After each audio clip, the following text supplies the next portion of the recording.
Assalamualaikum warahmatullahi wabarakatuh.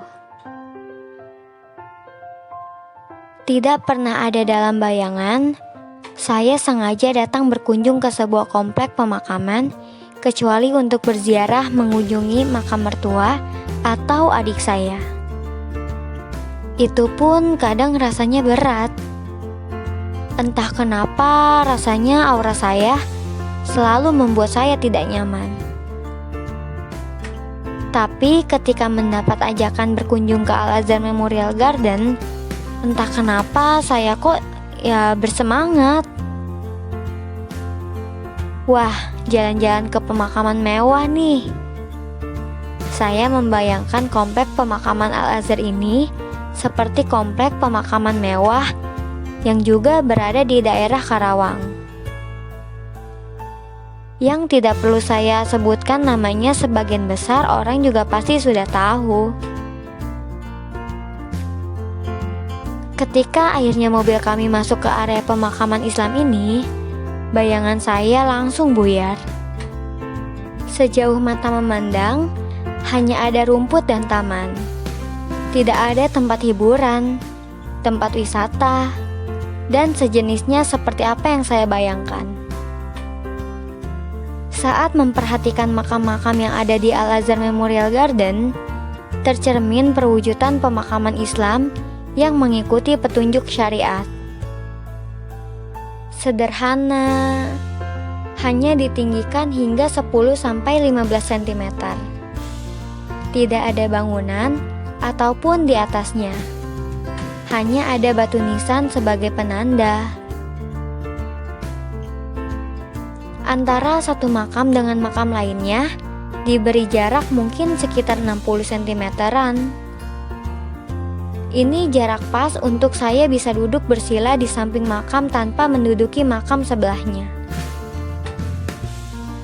Di setiap deretan makam juga disediakan jalan setapak, sehingga tidak sampai terinjak-injak ketika peziarah lain yang sedang datang.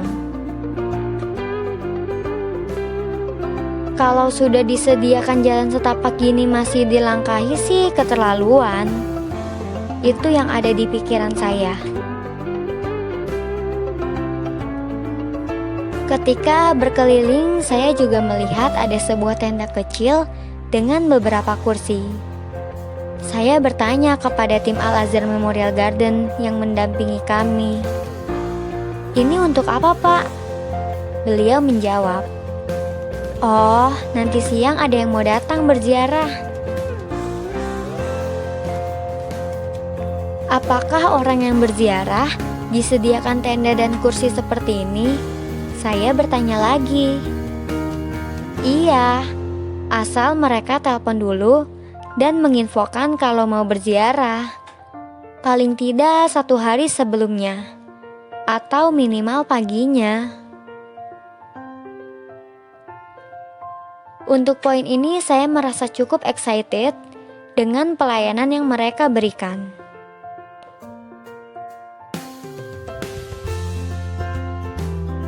Setelah berkeliling komplek pemakaman, beliau mengajak saya ke kantor pelayanan yang letaknya ada di sebelah kanan pintu masuk.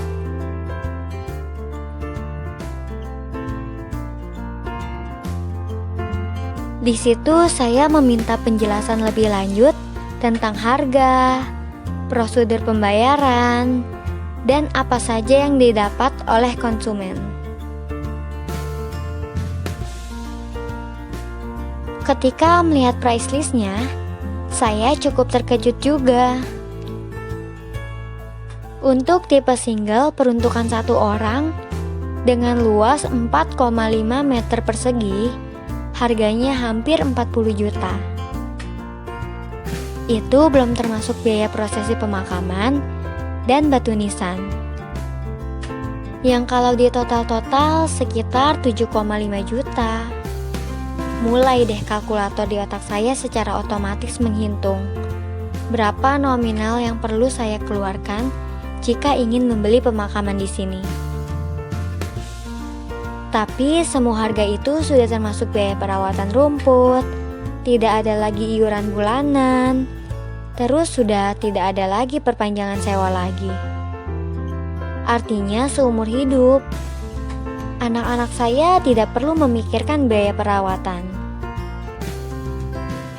Kali ini, saya mengeluarkan handphone saya dan membuka aplikasi kalkulator untuk menghitung biaya yang sudah dikeluarkan untuk mengurus pemakaman orang tua saya di salah satu pemakaman umum di Jakarta. Saat ini sudah berjalan 13 tahun. Ada biaya kebersihan bulanan dan perpanjangan sewa. Kalau dihitung-hitung kok ya jatuhnya sama aja. Malah lebih mahal. Karena sampai bulan-bulan dan tahun-tahun ke depannya, saya masih harus terus membayar. Mungkin harga pemakaman di Al-Azhar terlihat mahal karena harus dibayar di muka. Tapi selanjutnya, tidak ada apapun yang dibebankan kepada anak cucu nantinya. Kemudian, kegelisahan saya berakhir ketika mendengar orang marketing yang menemani saya berkeliling tadi berkata, "Pak, ada program cicilannya juga kok." Nah, demikian cerita konsumen kami. Dengan tema, tidak merepotkan anak cucu nantinya.